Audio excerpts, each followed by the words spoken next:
So tell me your full name My name is Catherine Bellamy. and how do you spell it? It's CATHERENEBELLAMY. Catherine, what are your pronouns? My pronouns are she, her, hers. Alan, what's your name? My name is Alan Wu. It is spelled ALANWOO. And my pronouns are he, him. And tell me where you were born, where you grew up. I was born in the UK, and I came to Canada when I was like 3 years old. So I grew up in Vancouver most of my life. So, and now I work in Surrey as a librarian with Surrey Libraries. Come a long way. Yeah. What school did you go to in Vancouver? In Vancouver, like high school? So in Vancouver for high school, I went to David Thompson Secondary. And tell us the years. Oh, the years. So I went to high school in Vancouver at David Thompson Secondary from 1990 to 1995. And after that, I went to UBC, University of British Columbia, and I graduated from there in 1999 with a Bachelor of Arts in English and creative writing. And after that, I needed a job because English degrees are, hard to find stuff with that. So I went to VCIT and I did a one-year program in IT. So I worked in information technology for 10 years of my life, and I hated my life because it's a thankless job. So anyone who works in IT, is, bless them. It's a lot of work. And through that, I learned about library school. I was working for the government, and there was a government library there, and they suggested I look into becoming a librarian. So I went back to school in my late 30s, and I did my master's degree in information science and library studies. I don't know what it's called, MLIS, Masters of Library Information Science, that was called? Okay. And yeah, I became a librarian when I turned 40, yeah. And what year are we talking about here? What year for master's degree? Yeah. I went back to do my master's degree in about 2014, and I graduated in 2016, and that's when I first started working at Surrey Libraries. Let's talk a little bit more about your pronouns. Oh, sure. And how you identify.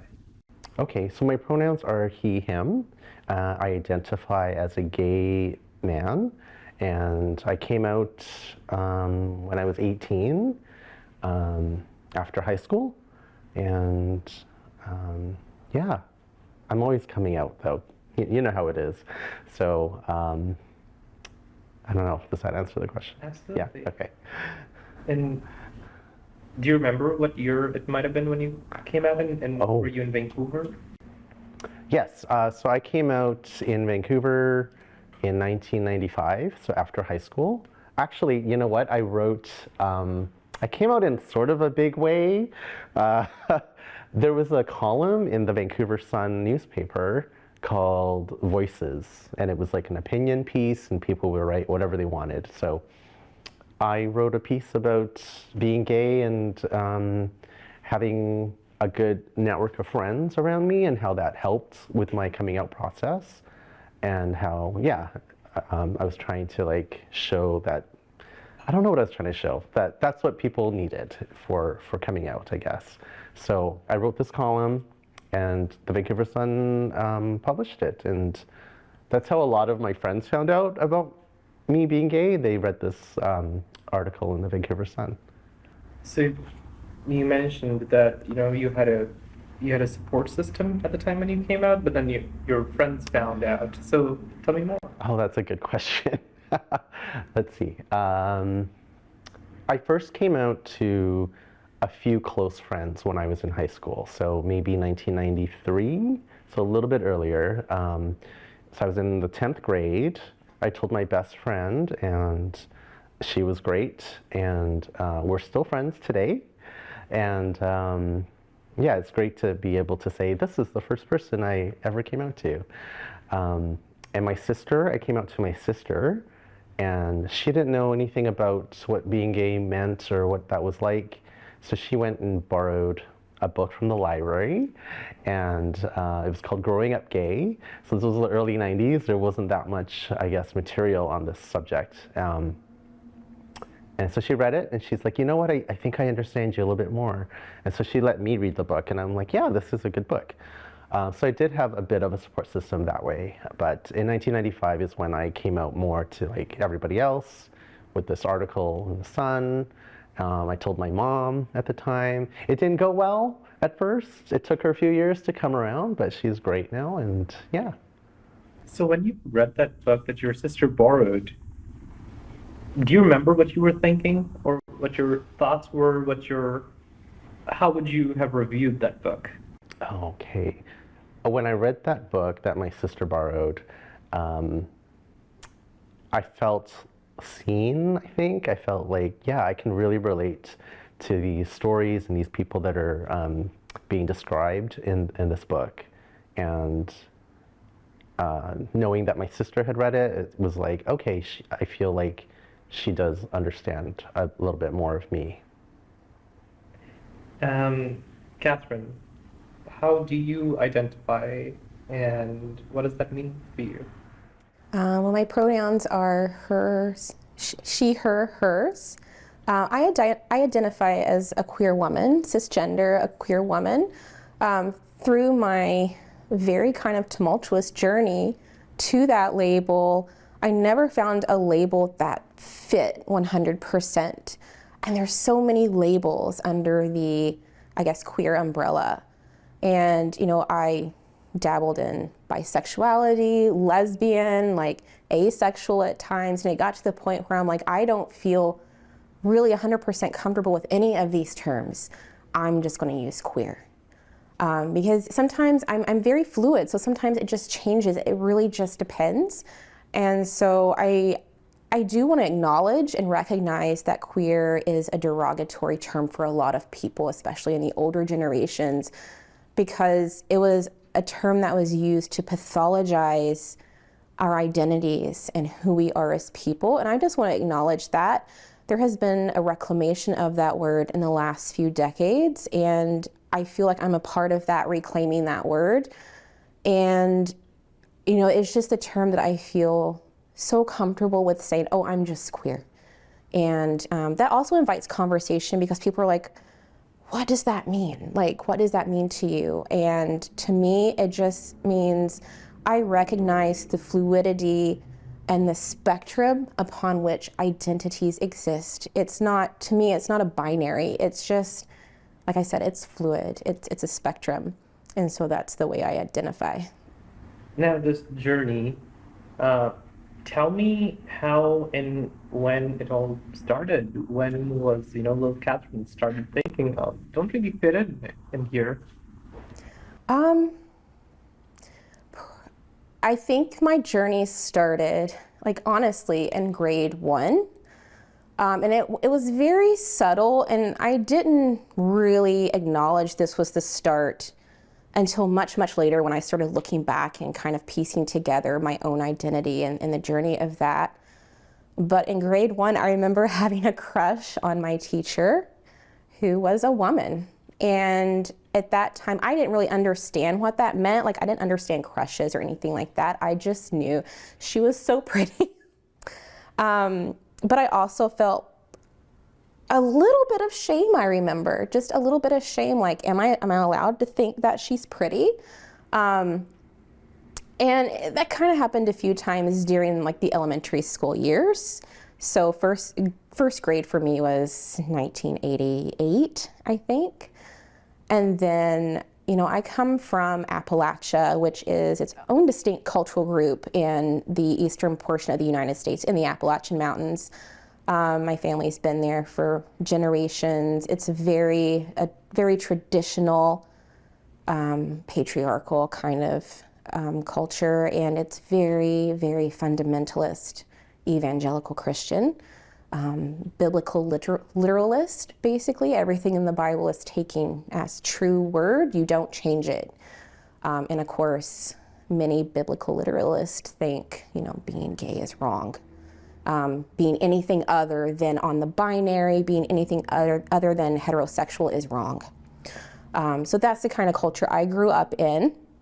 And so by the time I was in high school, which was 1996 to 2000, I was exposed to some more different beliefs. We'd moved slightly out of Appalachia at that time to a more suburban area. And so I was exposed to somewhat different people, somewhat different perspectives and views. And I opened up a little bit. Like, suddenly, it's okay to be gay, but I'm not gay. Like, it's okay to be a lesbian, but I'm not a lesbian. And at that time, and it's still prevalent in the circles back where I'm from, love the sinner, hate the sin. And I think at that time in my evolution, that's where I was. Like, I had several gay friends because they were amazing, but I couldn't admit it to myself. And I went through high school that way, and then immediately after high school, I started Eastern Kentucky University, which a lot of people in the eastern counties in Kentucky, which are Appalachia, which are those kind of traditional values, fundamentalist Christians, the gay kids, the lesbians, the trans kids, anyone that kind of didn't fit in the black sheeps of their family, they would go to Eastern Kentucky University, which we called EKU. And so there were pockets of people there, but I didn't feel like I belonged. Like, I loved to be in those pockets, but I didn't feel like I belonged in those. I felt like I was an observer and an outsider because I still just couldn't admit it to myself. And then a funny thing happened when I was about 20, so it would have been about 2002. I saw Sense and Sensibility for the first time with Emma Thompson and Kate Winslet, Alan Rickman, and I was in love with Emma Thompson, like, to an unusual degree. And I don't know why at this time I allowed myself just to feel this crush. And I tried to, at first, play it off as like, oh, it's just my girl crush, because at that time, everyone had a girl crush. Like, you could be straight and have a girl crush. And I was like, well, that's the safest way.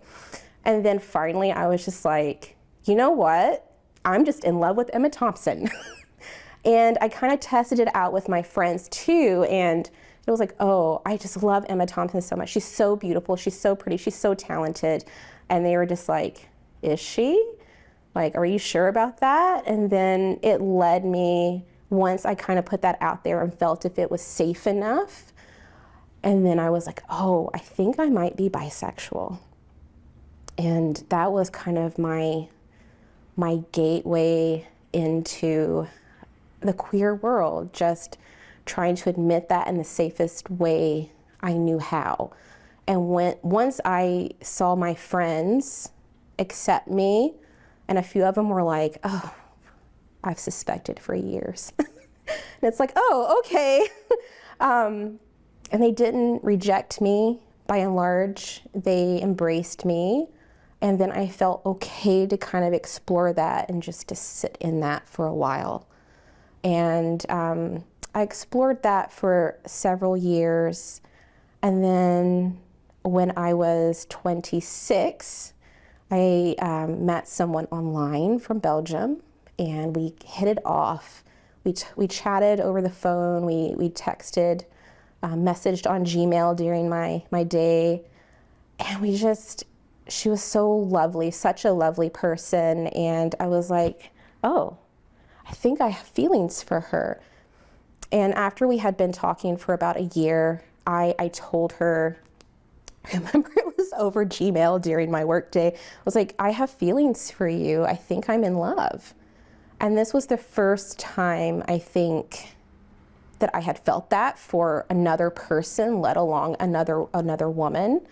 And I remember having to walk away from the computer after I typed that because I didn't know her reaction, because I wasn't quite sure how she identified. And I remember coming back after lunch to the message, and she said, I think I'm in love with you too. I just didn't know how to tell you because I didn't know how you identified. And so that relationship lasted 4 years, and I continued to learn about myself in those 4 years. And that's when, over 4 years, that's a good chunk of time to figure out, like, oh, I actually feel more fluid. I don't know that I'm totally like a lesbian, because I'd entered the relationship with like, I think I'm a lesbian because I'm with a woman. And that's when I came out to my parents at the beginning of the relationship, after we had expressed our feelings to one another and like, is this a solid thing? Because I wanted to know that it was a solid thing before I told my parents, because I didn't know if I would lose them.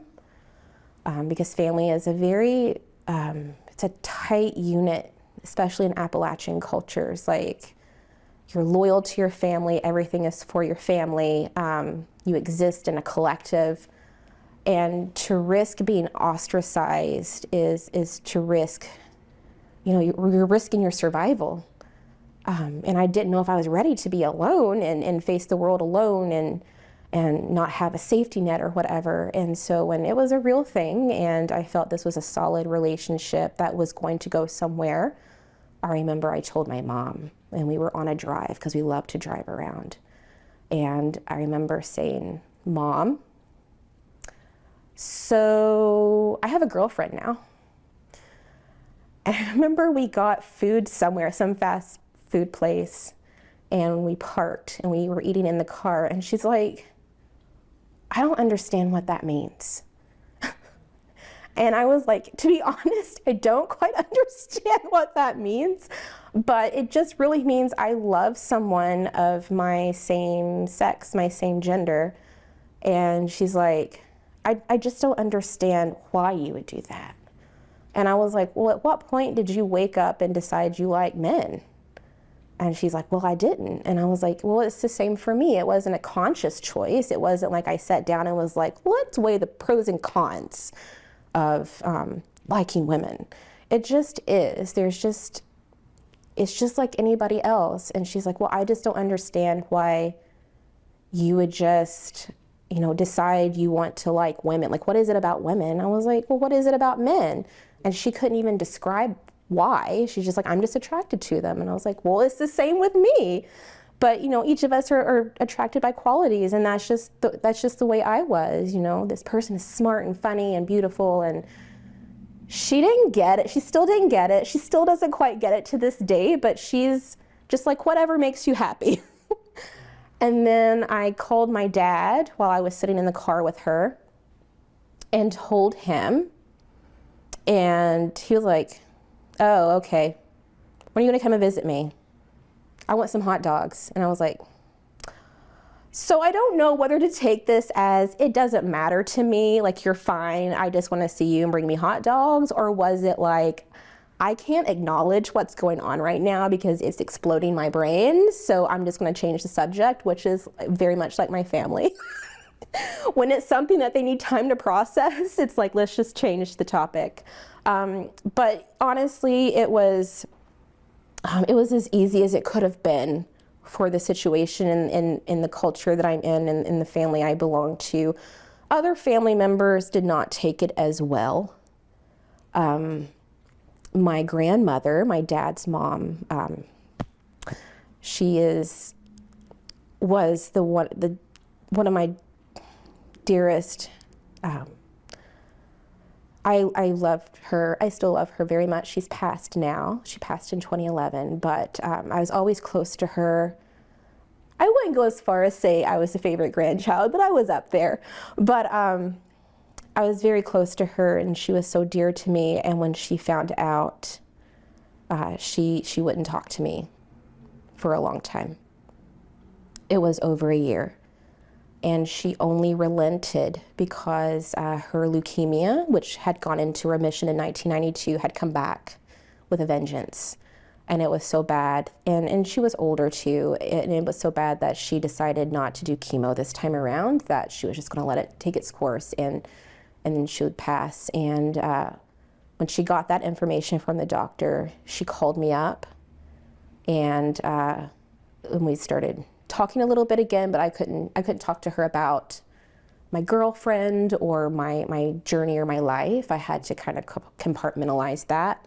You know, as queer people, sometimes we have to pick and choose, unfortunately, and prioritize what's important to us. And at that time, the remaining time with my grandmother was the most important. And so I had to set that aside. But a few weeks before my grandma passed, she passed at my aunt's house, and so I was helping to take care of her in her final weeks. And my girlfriend had sent down this beautiful arrangement of flowers for her. And we had a visitor that came in, one of my aunt's friends, to come in to see my grandma and say hi. And my grandma was talking to her, and the lady said, "Oh, you have such beautiful flowers." She had several arrangements on the table. And she goes, "Oh, yeah, that big pretty one there, that's from Daphne." That's what my family calls me. "That's from Daphne's woman."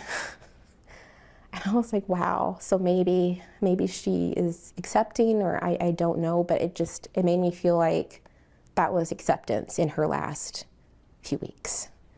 Okay. Do you remember the year you came out to your mom in the drive-through?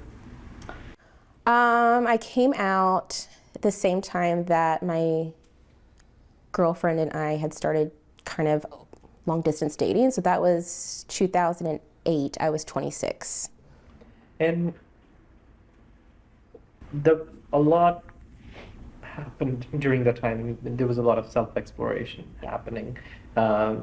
You were looking at, your friend groups and witnessing what was going on and how they were expressing themselves. During any of it, did books come into play? Did you do any extensive reading that helped you, or brought you new ideas? Could you think of anything? Books, no, I don't think so. But going back to high school, because I was in high school from 1996 to 2000, I remember that after school I would come home, have my snack, and RuPaul would be on TV. And I didn't quite know what a drag queen was, but they were fabulous. And I remember RuPaul had a talk show on the music channel VH1 in the United States. And like I said, I didn't quite know what a drag queen was, but should I say he or she? Is he a man or a woman? But he's dressed fabulously, or is she dressed fabulously? And that was kind of like my foray into that. But I never, to be honest, until I arrived in British Columbia in 2015, it was like I was a straight passing girl. That's how I felt. I was kind of an observer. And yes, there's this self-exploration going on, but it was very private. I don't think I knew to go read a book about this. And I don't think I knew to reach out and find resources. It's just sometimes I would see a movie with a gay character, and it was kind of like it was in passing. And to be honest, I didn't know there was such a thing as all of these different identities. I didn't know there was a queer culture. I didn't know to reach out and get these things for myself. I don't know. Maybe subconsciously I didn't think I deserved them. I don't know. Maybe I thought, with my very fundamentalist Christian upbringing, maybe I thought I was tempting the devil or sin. I don't know. I wasn't exactly Christian at that point, but that's always kind of in your subconscious. And I have to take the moment here that I didn't quite embrace my whole personality as a personality, my identity as a personality, until I met Alan. Man, he knew gay authors, gay artists, galleries with gay art. He knows the restaurants owned by gay and lesbian people. He opened up my eyes to this whole culture and existence, to where I didn't have to be a straight passing woman anymore.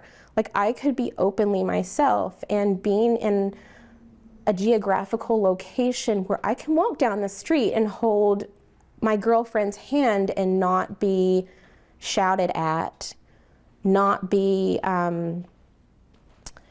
risk being called names. I'm not saying there's no risk at all. It's just, I don't feel like I would be subjected to an act of violence here. Like the chances are pretty low, whereas in Kentucky, that's always a risk.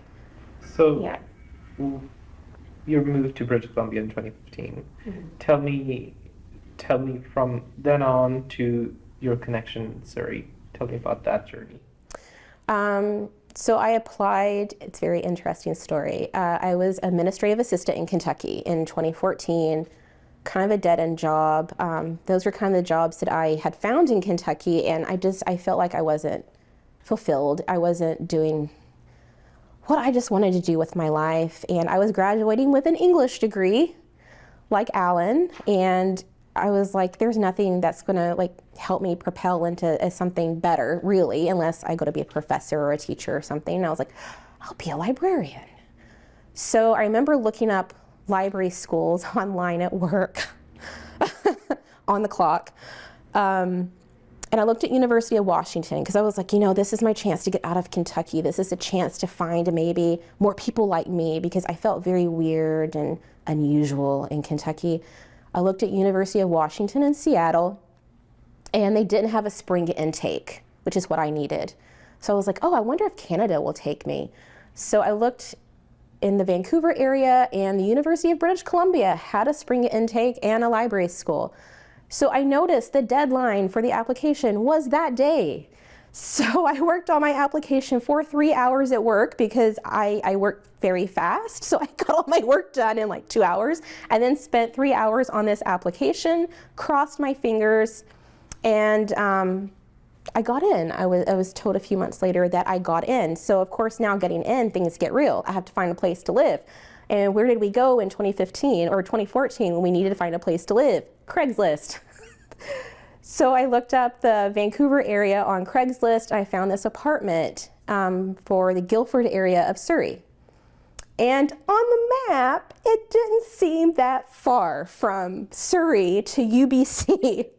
And I was like, oh, that looks so short. This is perfect. Surrey seems very cheap. And at that time, it was like $850 for 2 bedrooms. So I was like, okay, this could work. I researched Surrey a little bit. I looked on Google Maps. It looked beautiful. There were mountains in the background.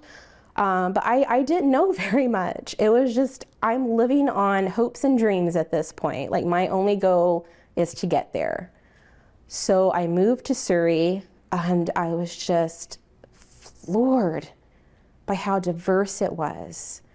I'm seeing people that I didn't really see in Kentucky, and I'm having experiences like I didn't have in Kentucky. This whole world of cuisine and art is opening up, and I'm meeting all these different amazing people, and it blew my mind. And I just felt for the first time I can just be myself and not worry about what other people are going to think of me, whether how I dress or how I act, how I speak, whose hand I'm holding. So yeah. From then on to Surrey Libraries, tell me about that connection, and tell me about dates. Okay. So I entered University of British Columbia in January of 2015, and I graduated in September of 2016. We had met at North Van District Public Library in, I think, August of 2015 as student librarians. They had hired, I think, 6, and so we met each other at orientation. And that was an experience. That was like my first library job. I did not want to be a public librarian, but I wanted money because you're a poor grad student. And I kind of liked it. Like, it wasn't bad. I liked it. I worked at the Parkgate branch just on Sundays. And then sometimes when he was out of town, I would cover his shifts at, is it Capilano branch? Yeah. Very cute, nice. It was wonderful. And I learned a little more about being a librarian.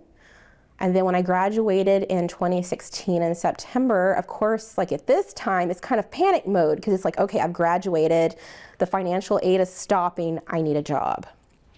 And I lived across the street from the Guildford branch of Surrey Libraries. And like I said, I did not want to be a public librarian, but they were hiring. They had a job posting calling for casual librarians, and I'm like, you know what? I want to do this until I find my dream job. And I interviewed with somebody that was originally from Tennessee, which is just south of Kentucky, where I'm from. And we hit it off, and it was just so amazing. And I felt it went really well. My cat had just died the previous day before my interview. My cat of 12 years that came with me to Canada. And so I was red-faced, and I explained it to them, and they're like, that's fine. And I ended up getting the job.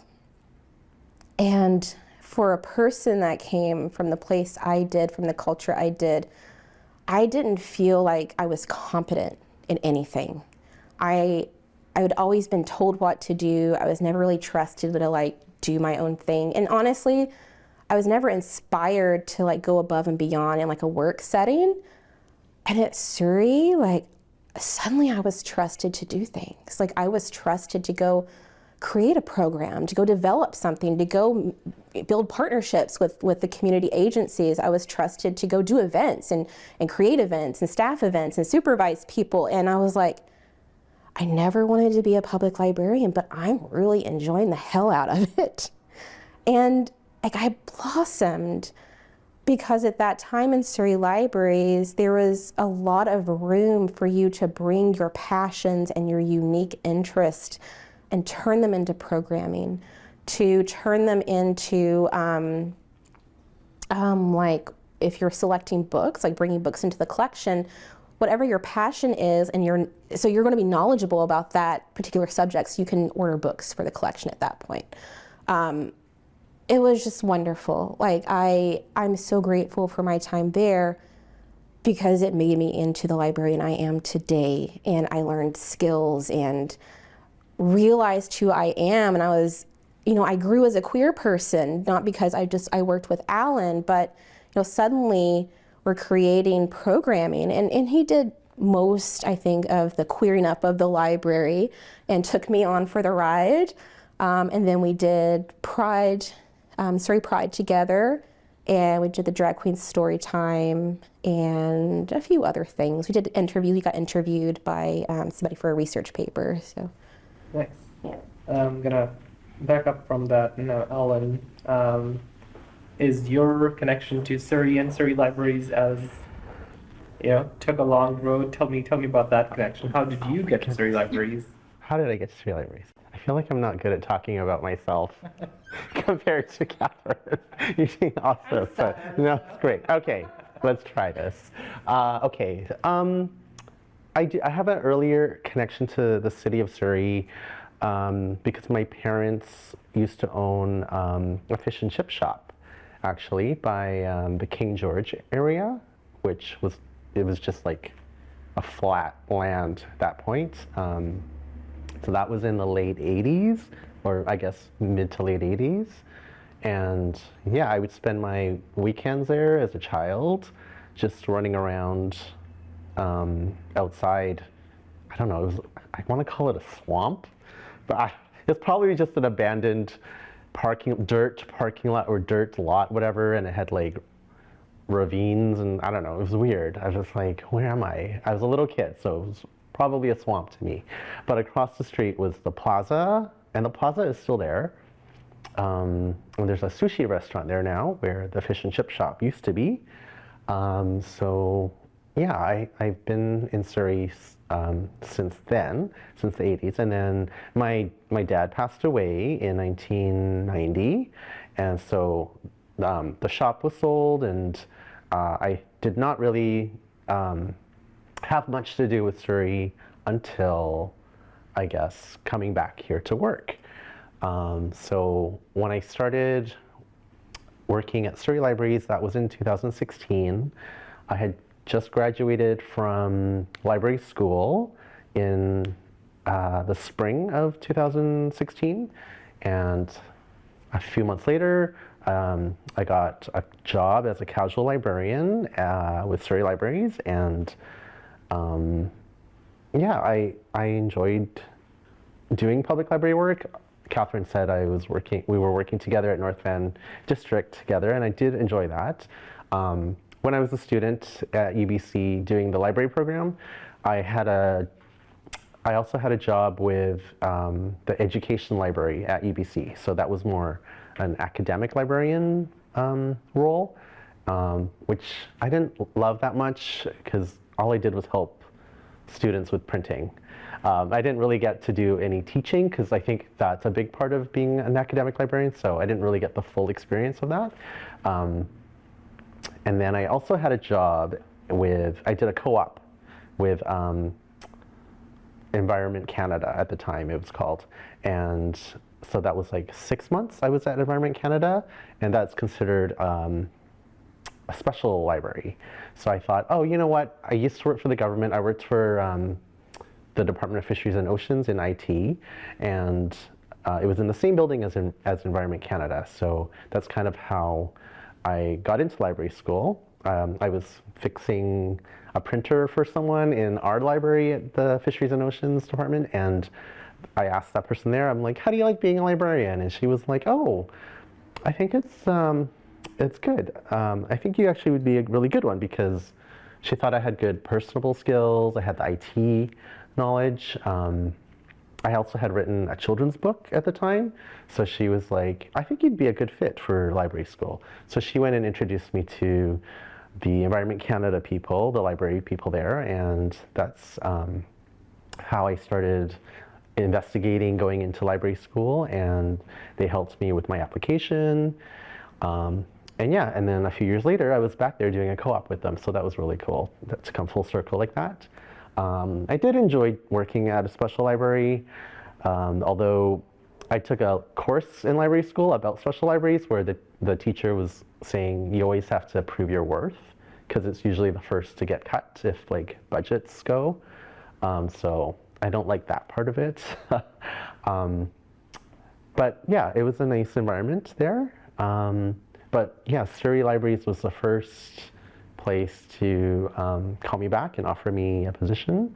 So I did some on-call work, which is where it's kind of like being a substitute teacher, where, you know, they call you when they need someone and you go in and whatever branch they send you to, you go there and you fill the shifts. So that was in October we started, and then by January, so just a few months later, I actually had applied for a full-time position as a teen librarian at the Guildford branch, and I have been doing that since. Right now I'm doing a bit of a temporary job in collection services, but my original main job that I will go back to afterwards is teen librarian. What's a teen librarian? So I work with adults, but I mainly work with teenagers in Surrey, in the Guildford area, and yeah, because okay, I don't know how to explain this. So there's children's librarians. So those are the people like Catherine. She did a lot of story times with kids and things like that. I didn't do much of that. And then there's people that work with seniors or newcomers. So my target population that I worked with were teens. And I loved it. I still love it. I miss them. I haven't been doing it for the past few months, but you know, teens that go to the library are cool. And yeah, we ran programs for teens, whether that was like life skill programs, like resume workshops, things like that, or typical like teen book clubs. We also ran, it's called the Teen Library Council, which is kind of like a student council for the library. And it's made up of teens, and they get volunteer hours for being part of this. And they come up with programming for teens in their community, and they put it on, and I just support them. And I guess one of the big programs that I was part of developing was a Pride Alliance for teens, and it was the first one. It was the first Pride Alliance in Surrey. I know Surrey high schools have a lot of GSAs, I think they were called, Gender and Sexuality Alliances, but that's only during the school year. So, you know, during winter breaks, during spring break, and especially during the summer, those kids don't really have anywhere to go.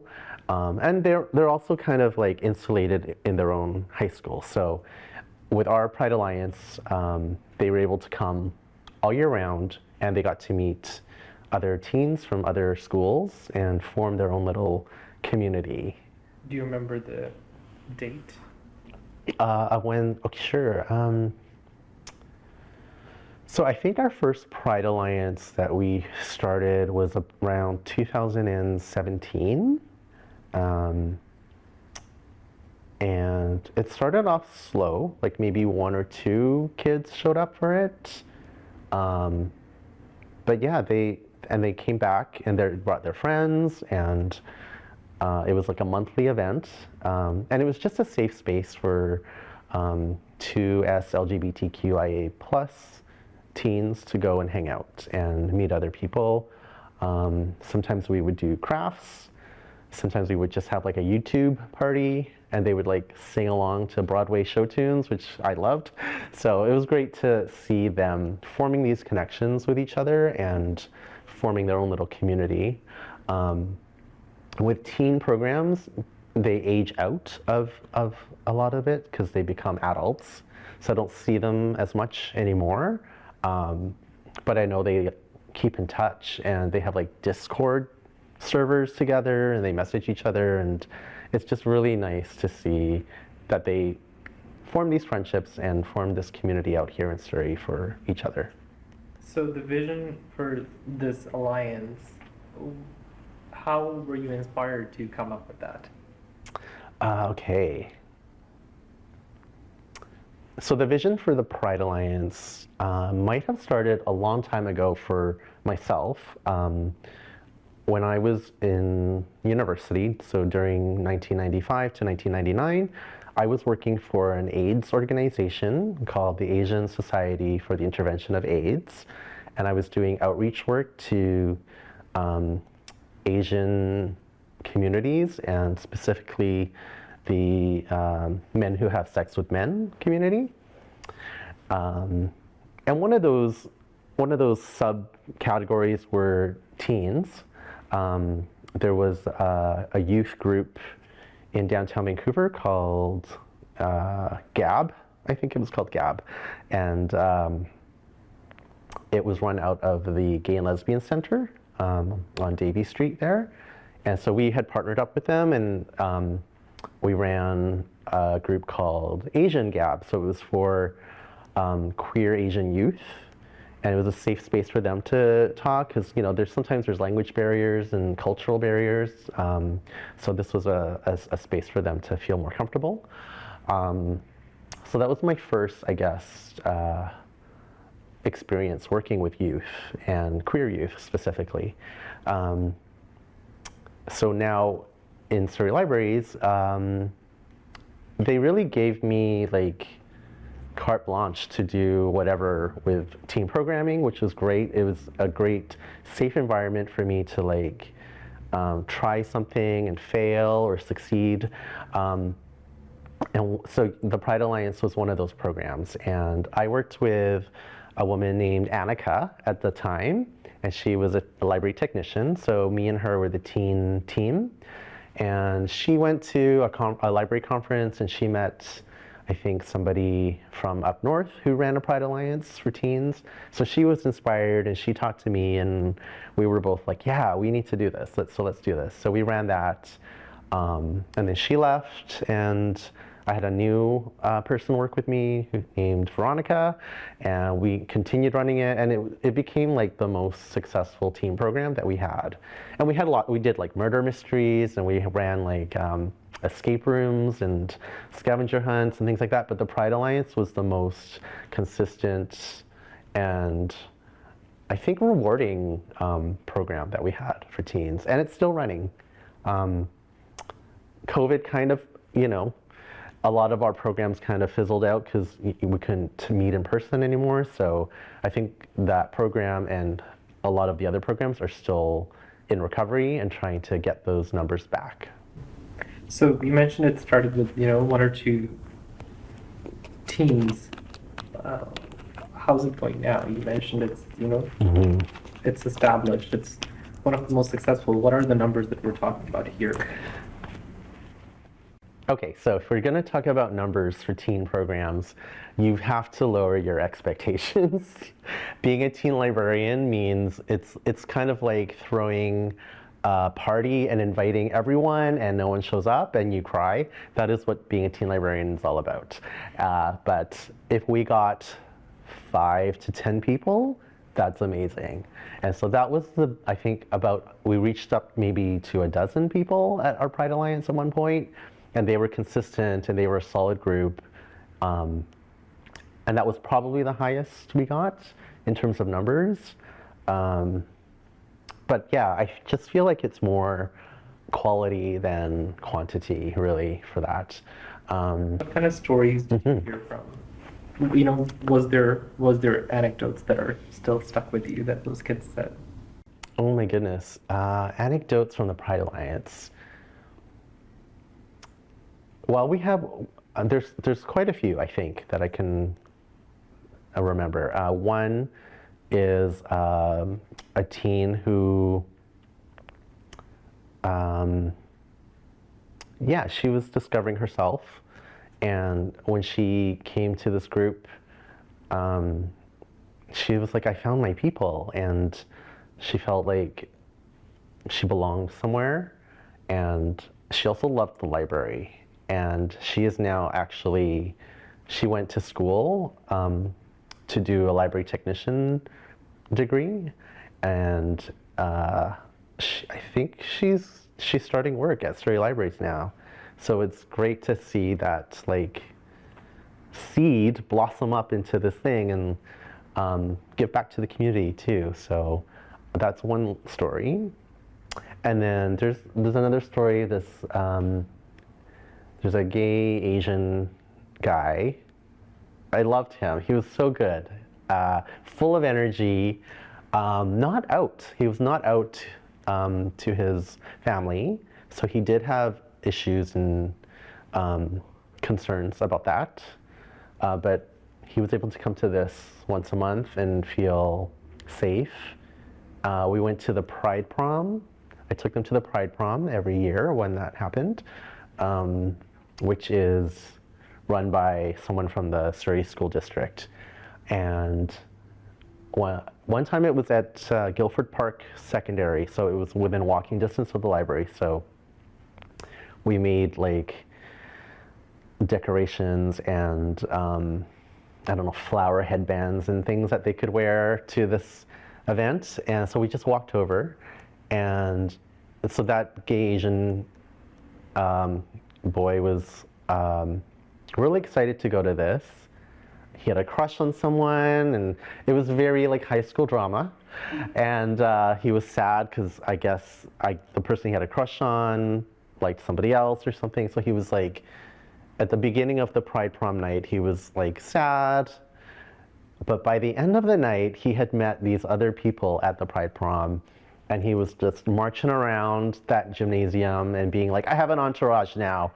And he was like so sassy and like fabulous by the end of the night, and it was great. So little stories like that are just heartwarming and really reminds me why I do this.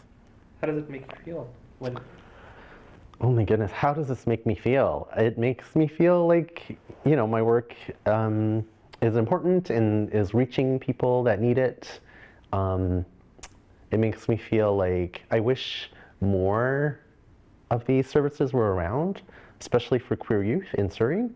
So right now, the Pride Alliance is the only one in all of the Surrey Libraries branches. Like, there's 10 branches and there's only one Pride Alliance, and that's the one we started at Guildford.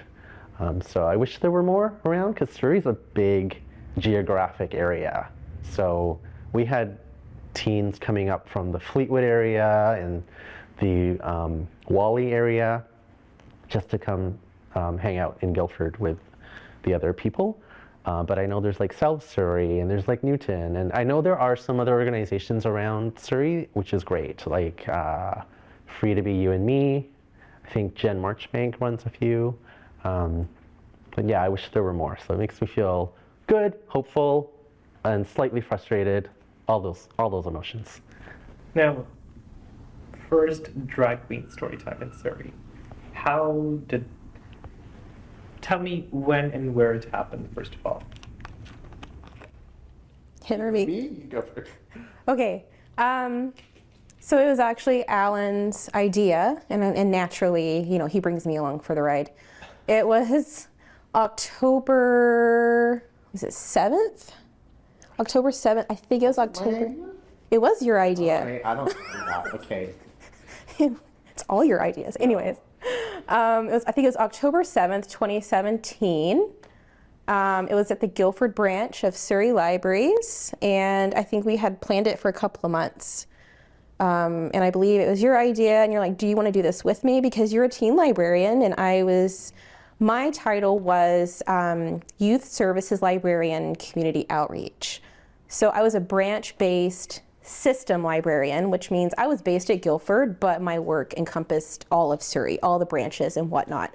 And my portfolio was basically just people that face oppression, that face barriers in society due to, you know, colonization and the ills that come with that. So, you know, poverty, violence, un or underemployment, and also queer people, because we face so many barriers. And even though the story times at Surrey are supposed to be inclusive, we just wanted a space where 2S LGBTQIA plus people and their allies could just come and listen to only stories that featured our many identities, and you know, our families could feel safe, and just to have a good time just as queer people and celebrate and just feel validated and worthy. And so it was your idea, and I kind of came up with the format, like the books that we read, the rhymes that we did, we sang some songs, and God, we had like, what, 25 people, I think? Yeah, it was good. It was good. That's actually a really good number for an evening story time during the weeks. I think it was a Wednesday. Yeah, it was really good. I don't think it was my idea, but I mean, they've been around at that time, drag queen story times. Like New York and like Brooklyn public libraries were doing them. I think even Vancouver Library had done one at that point already too. Yeah. So I just meant it was your idea to bring it to Guildford. Okay. Yeah. I think we both wanted to do this, and I mean, who doesn't want to do a drag queen story time? It's fun. I did help with like finding a drag queen for it, and I approached this organization called the Sisters of Perpetual Indulgence, which they're like a charity group. They do a lot of volunteer work and community work for the queer community. And they're global too. So there is a Vancouver chapter, and that's who we got to come do it. Her name was Sister Cuckoo Kachu. Yeah. And tell me about some of these books. Do you remember any of the books, any of the names? One was called One Family, and it was just a picture book, a very basic like counting book. But on each page, it showed different families. Like there's one person with their cat, and that's a family. And there's one family with 2 moms and like 3 kids. And there's one family with grandparents and 1 kid. It was very inclusive because so many families look different. And I wanted the kids to see, you know, your family might be represented in here. Because I remember as a kid, you know, I like I've told you, I didn't have any queer role models. I didn't see other queer families around me. Like, I grew up not being able to form that identity at an early age because I didn't see anything modeled. And so that was one of the things I wanted to accomplish with this too. If there's somebody that's kind of questioning or not quite fit in or just feeling weird and not belonging, I wanted them to be able to come to this space and just be like, you're you, and we love that for you. I want you to see different families, have different experiences, and not feel like you don't belong. And that's so important because, like, wasn't there a story of like a little kid who he had 2 moms, and they went to like a regular or whatever, normal, I don't know, that's a bad word. They went to like a story time, and another kid like was like, oh, you have two moms? That's weird and wrong. And like, didn't they like they hit the kids got in a fight and stuff like that? So Yeah. um, That was very important too. And like for people that they may not have their pronouns said on a regular basis, or maybe they're trying to figure those pronouns out, like that could be a safe place to do that and learn, oh, there are people with other pronouns. There are people that use they and them.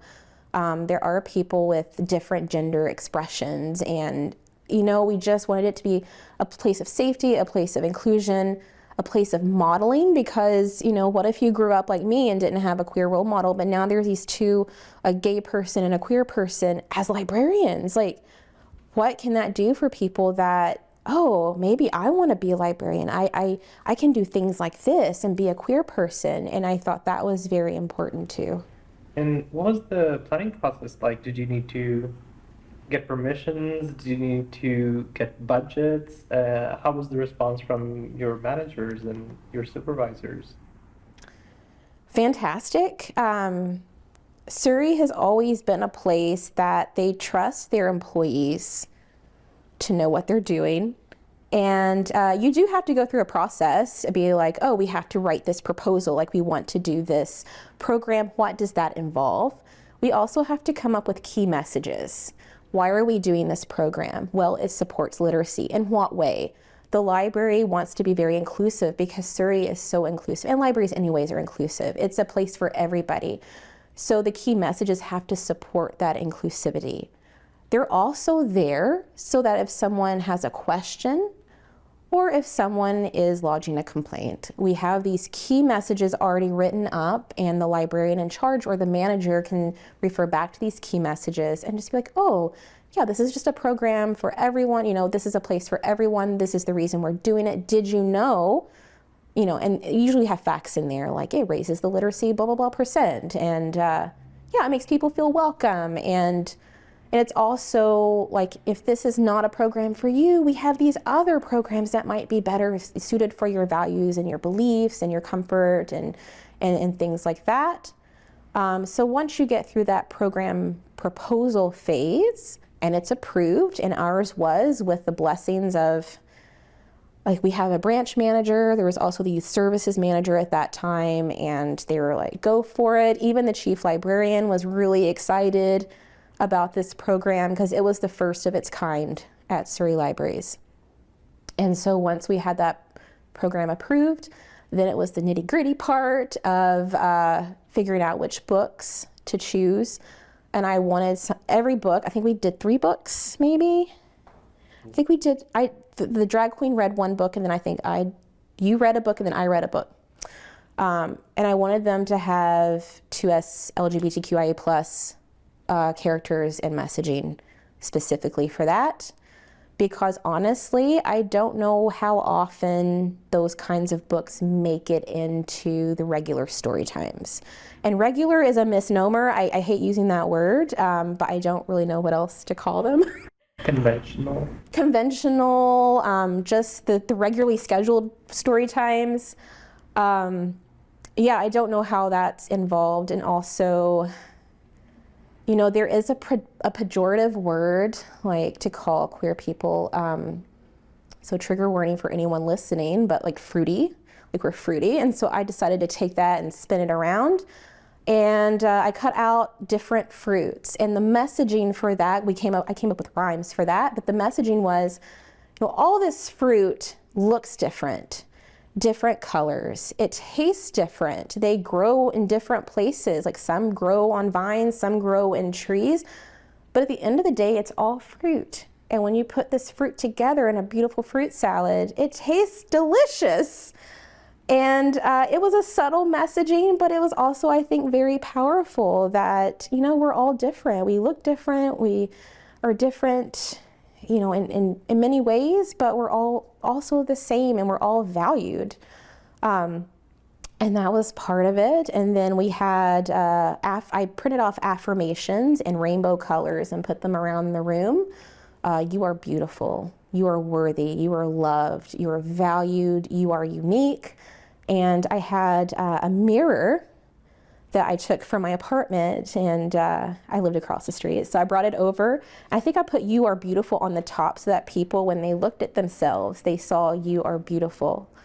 Because so often when we grow up, if we don't fit the mode, if we stray from, if we have very strict religious beliefs, if we live in a community that doesn't exactly value us for the unique ways that we are, if we don't fit in, we end up having to compartmentalize. We have to end up denying who we are, living in secret, being ashamed. And where shame is, you know, there's trauma bound to be not far behind. And, you know, part of this, even if it's a little drop in the ocean, I'm hoping that these kinds of experiences give people hope and give people like a safe place to know, you know, I'm not weird. Like I do belong. I just have to find my people. What do you remember from that story time? You know, how were the kids feeling? What did you hear from the parents? Well, I also remember Susan, the library technician, who's also in youth services, gave us some costumes so that kids could dress up. No matter, like, you know, expression is so important for people. And to express yourself that is in line with your gender and identity is so important. So the kids loved dressing up. Like, they were in this trunk just like trying on things, and there's clothes all over the floor. And they just felt like so sassy. Like, I remember there was one kid just twirling around, and another put like a crown on her head, and they just felt so in their element, and they just looked empowered. And during the story time, they were having so much fun, and the parents were smiling, the caregivers were smiling. They were enthusiastic about singing. I remember one family, there is a line in each page, because you're counting, there's a line in each page that says one family. And so I would have them yell at the top of their voice, one family. And at first it wasn't too loud, and I'm like, I can't hear you. And then they go, one family. And kids love to yell. If they don't like to do anything else, they love to yell and be heard. And it was just so powerful, because I wanted them to use their voice literally and figuratively and have that safe space to do that. And they just loved it. And as I looked around, they were into it. They were listening. They were responding. They were interacting, and that it was wonderful. And Ellen, tell me about the aftermath. You know, this happens. Did you face any challenges, any pushback? Sure, yeah, the aftermath of the drag queen story time, or rainbow story time, there was some great feedback from like staff and administration and management and members of the community that really appreciated it. And I think we got like comment cards saying, you know, I wish you could do this more often. I live in the area, and I had no idea there was a library here even, maybe. And so it was great that we reached some people.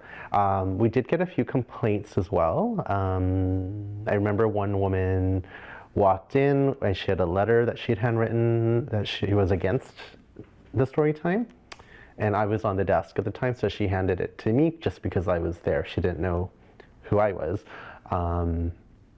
So I got that. I got a phone call many months later, like almost a year later, about the story time. And it was just transferred to me by a colleague who had no idea what this patron wanted, but they just wanted to speak to me. So I got this phone call, and then the person was like, are you the one who did the drag queen story time? And I thought, oh, cool, like, you know, a fan, or you know, someone that wants another one. So I'm like, yeah, I am that person. And then they just went off and was like, they were not for it and they were against it. And I was like, oh, I'm sorry to hear that. And it was a bit traumatic to get that out of the blue many, many months later. But I think the climate in the world was changing at the time, and especially for drag queen story times, this was the rise of like protesters and people protesting these events. So that was unfortunate. Yeah. We also got a letter. This was before this story time. Like there was a little bit of lead up. Like I said, 99% of the people, the staff, were amazing and supportive. And I know on the day of this story time, everyone wore, well, almost everyone wore a purple shirt in solidarity with us because we'd have a little bit of issues. There was one woman who had, I think, 4 children. I wouldn't have known her by look at the time. And she had written a letter that basically compared LGBTQIA plus people to pedophiles. And I don't remember how this letter, no, it was an email. This email found its way to me. And it was a little triggering. And I was just like, but I'm not this, we're not this. And it's really interesting having an identity that has its barriers, because you're constantly having to explain why you're triggered, why this is hurtful, like what this is doing to you internally, because as much as people that don't belong to these identities empathize, they don't quite understand. And so we took this as high as it could go, and we were told it's just one person's opinion. Because I was thinking, oh my gosh, is this hate speech? Like, I feel like this is hate speech. Like, this is really not cool. And a few months later, I'm on the desk in the children's department, because I usually worked on the desk there when I had to be on the desk. And this lady comes up wanting to put a hold on a book, take her card, look her up in the system to put a hold on the book. And it's the same lady that had written this letter. And my whole body was just like, so you trust me to find books for your kids and to give you library services, but you don't trust that we know how to plan a program that is safe, that is inclusive, that raises literacy, that helps people navigate these kind of tough issues about identity and belonging. And also just, I can't quite describe how it feels to have to maintain that customer service aspect and, like, again, compartmentalizing. Like, yes, it hit me, like, when I saw her name, because she had a very unique name, and being like, oh my gosh. And I had to take a moment, and I tried not to miss a beat, and, okay, all right, I've put that book on hold for you. It'll be here 2 to 3 days. We hope to see you back. And then just having to deal with that while you're on the desk. And people, I don't want to say they don't quite get it, because we all have different, barriers and things, but that was a hard one. That was a hard one. And that was a little traumatic. I'm not going to lie. And then going back to yours with the phone call, I had done some research, and that person had shared on their Facebook this satirical story about how drag queen story times are like portals for the devil to come in. And it was satirical. It was created by a gay website, like for news and such. And they had shared it, and the people that were writing in, because some emails I had to forward on to the youth services manager, because at that time I was like, nope, my boundaries, I'm not going to deal with this. They had all shared it on their Facebook and thought it was real, and that's what we were doing. And after that, has the drag queen story time happened again at Surrey Libraries? I was going to do another one. I did do another, so it was called Rainbow Family Story Time, but it was essentially drag queen story time. I did another Rainbow Family Story Time without a drag queen, but with inclusive books and such. It wasn't as well attended, but it was fine. People liked it. And then I was planning yet another drag queen story time in early 2020, and then a snowstorm hit, and we had to postpone it, and then COVID hit. and then we couldn't have it. But we had got to the point where we advertised it, drag queen, and then the drag queen's name on the poster, and we got some complaints. I remember I was sitting at my desk, my colleague was at the children's desk, and there was a grandmother that came in wanting to know, well, why can't we have Christian story times? Like, why can't we have an Easter story time? And we hear those kind of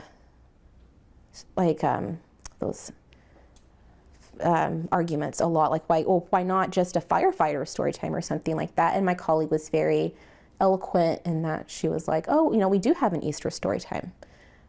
Just looking for a reason to kind of, put down drag queen story times. And then, total playbook move. Oh, well, if you have an idea for a story time that you'd like to see, here's the public program proposal that you can fill out. It goes through a committee and we approve or deny it. There you go. And at that time I was a little burnt out. So everything was just like a big deal. And it was just like, man, and it was increasing. It was even increasing more than when we originally did it in 2017. Just people, why are you doing this? Why do we have to do this? And it was, I think some person came into one of the branches, not our branch, but another branch. And on the poster, it said 2S LGBTQIA+. And so this patron made a comment to a colleague, oh, well, where's the P at? And she was like, sorry, what, for P? And he's like, oh yeah, P for pedophile. So it's constantly dealing with this rhetoric that, us, our community, are akin to pedophiles. And it's not easy. I just wanted to say, so more recently, the library did partner with Word Vancouver, which is a literary festival that happens every autumn. And one of the programs they were going to run was a drag queen story time. But it was an outside group doing it, Word Vancouver was organizing all of that, but it was going to be hosted at one of our branches. But so this was last year, so what year is it right now? 2022. So September 2022 is when this happened. And it was promoted in the programs, which is all over the Lower Mainland. And there was pushback, and there was somebody on Twitter who, his whole Twitter feed is all about protesting drag queen story times all across North America. And so this was highlighted on his feed, and he was like, we're going to come down there, we're going to protest, blah, blah, blah. So the library was ready, and the festival people, they were ready. We're going to get security, we're going to get supporters to come. But the performers were like, you know what, we've been dealing with this a lot the past few years, and for our own mental health and our own safety, we're going to pull the plug. So we weren't able to host that drag queen story time this past fall, unfortunately. But we totally respect the decision that the performers made. And the library is, I think, looking into doing a rainbow family story time soon. So hopefully. Now, this person and the backlash and the protests you mentioned, was it coming from within Surrey, or was it more so global or just online? The guy on Twitter who is fueling all of the protests, we're not sure where he was from. He might have been American, or he might have been actually from Vancouver. But all the things on his Twitter feed are just all throughout North America, so it's not easy to pinpoint where his location really is. I think the Vancouver aspect was there was a picture of him and it looked like he was in Vancouver. So now, the other story time that took place without the drag queen, tell me more about that. So that was July 4th, 2018, I believe. And I did it with two other colleagues who identify as allies. So as far as I know, I don't believe they're in the community. And we expanded it a little bit. We have a button maker, which is so popular at programs and festivals because people can make their own buttons and wear them, and it was fabulous. And so I found these really artsy affirmations online, like you're loved, you're valuable, you're beautiful, but made pins out of them. And we had a whole table of these pins. And people loved those. They took several, and we had to put like a limit, like you could take 3, and then if there's more at the end of the story time, then you can take the rest. We also had 3 books. I believe one of them was Tango Makes 3, which is a widely banned book because it's about 2 penguins, 2 dad penguins who adopted an egg, and they raised this little chick as their own. And then a book called Neither by Airlie Anderson. And it's about this animal that's neither a bird nor another animal, and neither this and neither that. And it's kind of a very subtle, like, oh, it doesn't fit into binaries, and that's okay. Like the messaging was like, yeah, it's okay if you're just your own unique person, your own unique identity.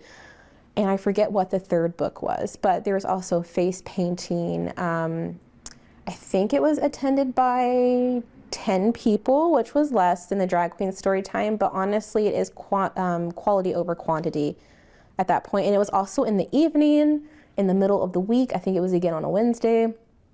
We did not receive any complaints for that one. I don't recall any complaints for that one, but that might have been also that email or the phone call that you got, a part of it maybe, because that was like the 2nd kind of queer story time in 9 months.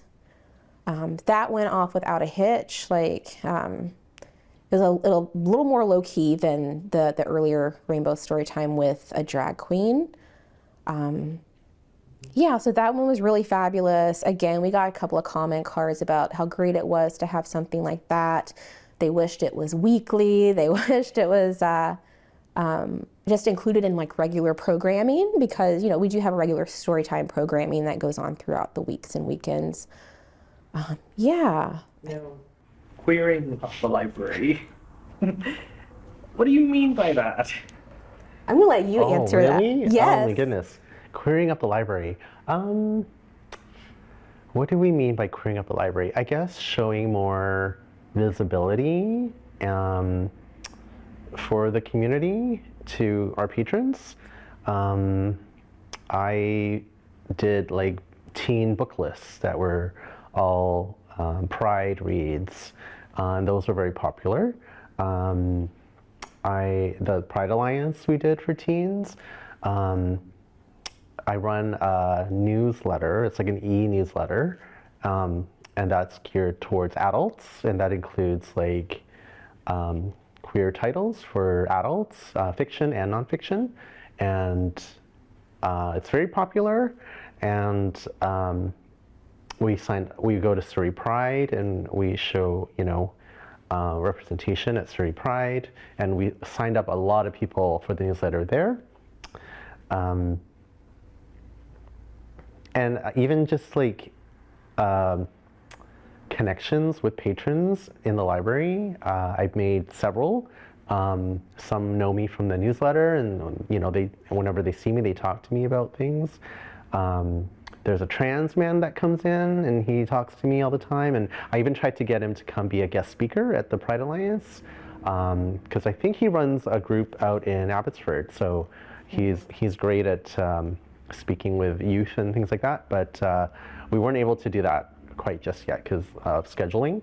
But yeah, it's great to have, I guess. Oh, also I have like a badge, my staff badge, and my lanyard, and I have a little like rainbow ribbon on it, and there's many other staff that also have that now, which is great. We have our pronouns in our email signatures. It's come a long way, I think, in terms of queering up the library. Oh, and don't forget, just like all over the library, especially Guildford, we have book displays. Like at the end of the stacks, there's always a display, and then we have books displayed around the front. And so oftentimes if we have to refill those displays, I know I would look up, oh, what are some books by queer authors that we can put out? And sometimes I only put out books by queer authors. And it's the same in the children's department, because I worked more back there, and I would look up 2S LGBTQIA+ books to put on display. And I made the Two-Spirit and LGBTQIA+ book list. So one of my passions is more Indigenous knowledge organization and working with Indigenous communities to realize their information goals, to help them build libraries if they want, and things like that. And so through that, I used to select Indigenous books and materials to put in the collection. And so I did focus a lot on finding authors that are Two-Spirit and LGBTQIA+. And I was like, oh, you know, let's just make a book list. And it disappeared, actually. And I had to keep making more. And it disappeared in a good way, not in a bad way. And we'd get questions about it. And I know both of us, you know, you can request books for the library to buy. And so we would use our 3 suggestions a month to suggest, you know, a lot of books, different books, but, you know, oftentimes books by queer authors or queer subjects to be added to the collection. And I work in collection services now for a while, and they've given me, like, you know, like, if you see anything that you think we should have in our collection, please feel free to buy it. And that was kind of code of like, buy all the queer books that you think we need. So I'm doing that, which is great. And during the pandemic years, Surrey Pride wasn't able to happen in the city of Surrey, so they did an online thing, and one of the things was, please submit a video of your organization wishing the city happy Pride. So I helped organize that for Surrey Libraries, and we got all these staff members participating and saying happy Pride, and I put that video together, and it's up on YouTube, so you can go and look for that. Now, how popular are these books at the library? Do you have a way to gauge, you know, how many are being taken out, how many are being read? There are stats. I mean, they're not like, you know, Prince Harry's spare numbers or anything like that, but again, I think it's quality over quantity. Like, it's getting to the people that need it. So. What do you think when you look around and there is this variety of books that people can take out and read and look into? Your journey of coming out is so connected with a book, and now looking at your facilitating all this, how do you feel? So when I think about the number of queer books available these days compared to like the early 90s, it's amazing. And it's not just myself. I'm thinking of a story that that trans man that I know that comes in all the time. We had a display up for Trans Awareness Month, and it was all books by trans authors. And he was just so blown away by it. And he was like taking pictures, and he came up to me and he was like, I can't believe how many options there are these days for this. And it's so nice to see this. And so yeah, I think it's wonderful to see, not just for me, but for members of the community too. And hearing like stories like that from people is great. Just to jump off what he had said about that, we did Surrey Pride, was it 2018 or 2017? I don't remember, but it was him and I. He brought like a bunch of books by queer authors. We had a circulation employee with us to register people for library cards and do the account side, and we were more the reference connecting side. And we had this little kid come up, probably 8 to 9 years old, with his parent. And the kid had a library card, had a library card since he was very, very small. And he wanted to change his pronouns because the account was under his dead name. And so I don't think we're able, at that time, I don't think the system allowed us to choose pronouns, but because we have a note section, we could put the pronouns in the note section, and we were able to change his name on the account and issue him a new library card. And he was just so happy to be validated. Like, I don't think we can overstate or overestimate how important that is to be validated by this institution in the community. Like, they're using my pronouns, they're using my name, and being able to exist in the identity that you feel within yourself and be validated by these people around you. And that's why I think it's so important to have a library presence in the community that is validating in that way. Like, you can come to us and tell us your name and your pronouns, and we're gonna say it back to you. And that's so safe and inclusive, and it changes people's lives. Your journey starting, of self-exploration with drag queens, and yours with a book. It's, a beautiful full circle kind of moment. You witnessed Surrey as a kid. You moved here a few years ago. How has this place changed? I'll go with you, Ellen. How has Surrey changed over the years? I would definitely, it's been a lot more diverse these days, which is fabulous to see.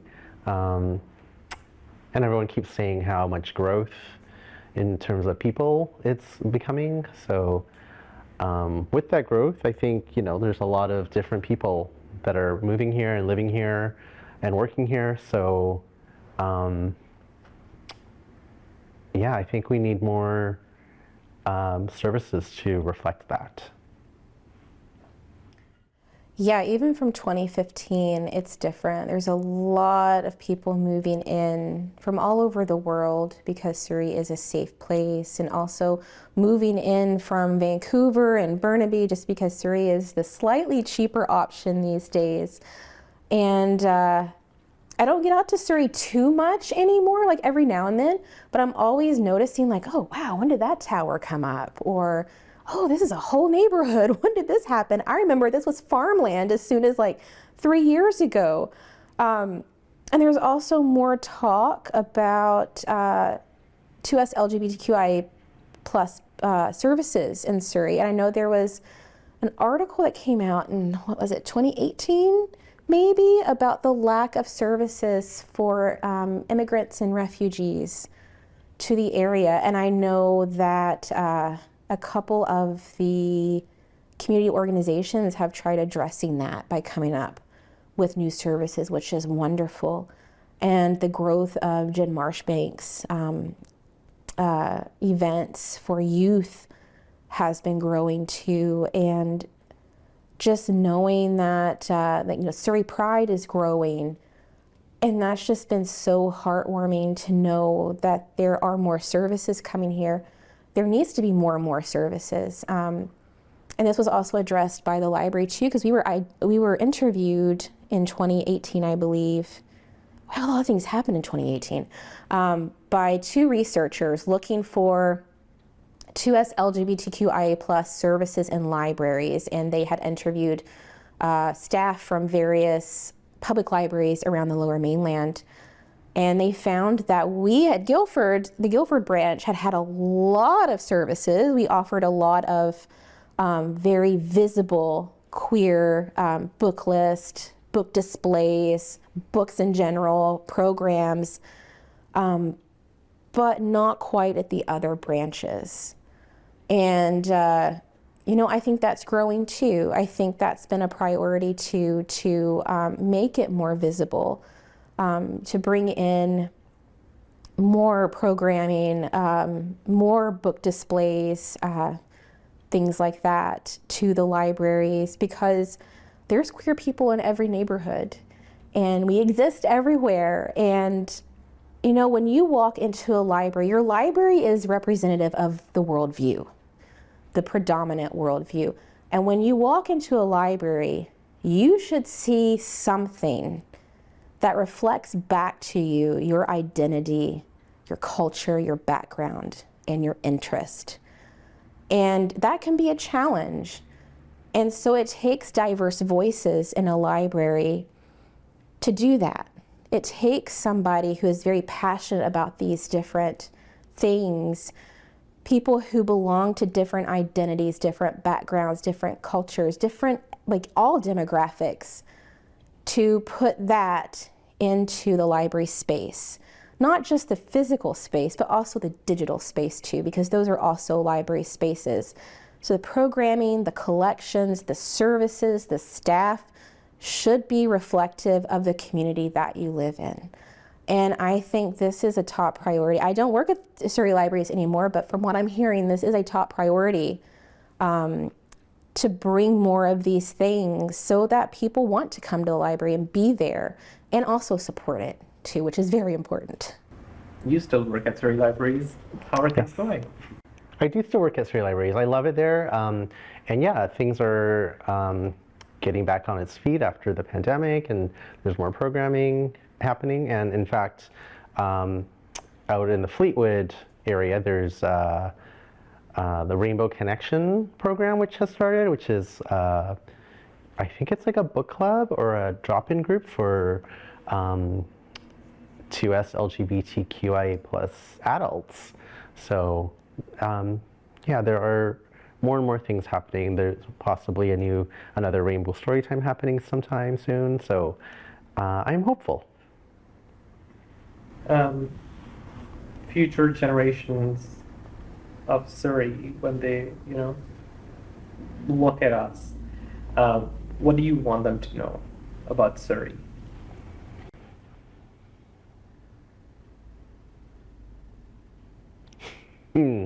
Future generations of Surrey, what do I want them to know? I think I would like future generations of people living in Surrey to know that there was a lot of change that happened here, and a lot of growth, and there were challenges, but there were also wins, and to know the history of where those things came from and how it happened, and projects like this probably will help with that. And what if we talk specifically about being queer? Sure, being queer in Surrey.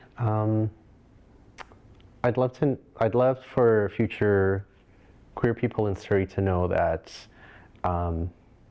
this was a hard place for some people at one time, and there are people trying to make that better in a safer space, and it has happened slowly but surely, and maybe inspire them to also give back to the community and create their own spaces. Well, this is a very intricate question. I love it. I'm in my 40s now, and it's a time of reflection, but also a time of looking forward to, the future. Middle age is beautiful. It's like, what have I learned so far? What do I want to achieve in the future? And I think we talked about this briefly a while back, but so many of our queer elders, or who would have been queer elders, unfortunately they passed in the AIDS epidemic, and sometimes they passed by violence because sometimes society is so unforgiving of difference, and inclusivity doesn't necessarily exist. And in any community, your elders are responsible for care, for holding the knowledge, for creating safe spaces, for teaching the youngins, as we would say back home. And we have our elders, it's just so many of them that would have been elders have passed. And I'm looking at my future of being a queer elder and eventually a queer ancestor. And so much of what I'm looking at being a good queer elder is because I've met Alan and learned about being queer and how to embrace it and what does that mean. And when you had asked earlier about what books would you have read, as your journey of coming out, I told you I didn't. And now I'm aware I can do that. There are queer authors out there writing for people like me.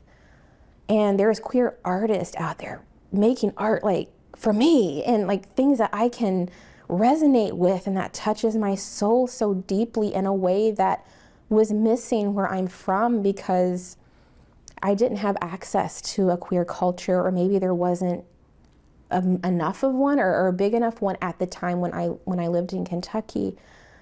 And it's like I think about these things that I missed out on growing up, and now that I have the knowledge and experience and, you know, my work at Surrey, I took very seriously because I freaking love being a librarian, and I freaking loved working at Surrey Libraries.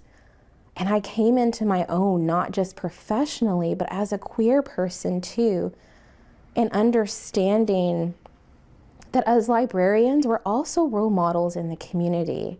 Not just the community at large, because as a queer person, I feel like I'm a role model for the other queer people in the community, providing access, making connections to other community organizations that can provide them with services. And I think as a queer elder, it's passing on that knowledge of my experiences at Surrey, in Surrey, the city, at Surrey Libraries, and existing as a queer cisgender woman in Surrey, and help making the safe space. When I was at Surrey, I made connections with the Museum of Surrey. And so I had a very brief stint in Surrey Pride, and we were looking at growing Surrey Pride, and that involved making connections with different community organizations. So I was able to introduce Martin Rooney to the Museum of Surrey staff.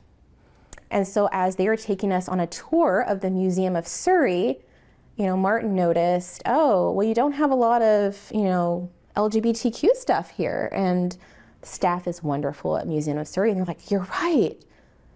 Would you like to help us with that? And it's like, I just see these connections being made. And now I think it's an annual thing to where queer people in the community of Surrey can donate their items for like a month or 3 months. I don't remember how long the display stays up, and it's displayed along with the diacritics of like where this came from, what's its meaning, and things like that.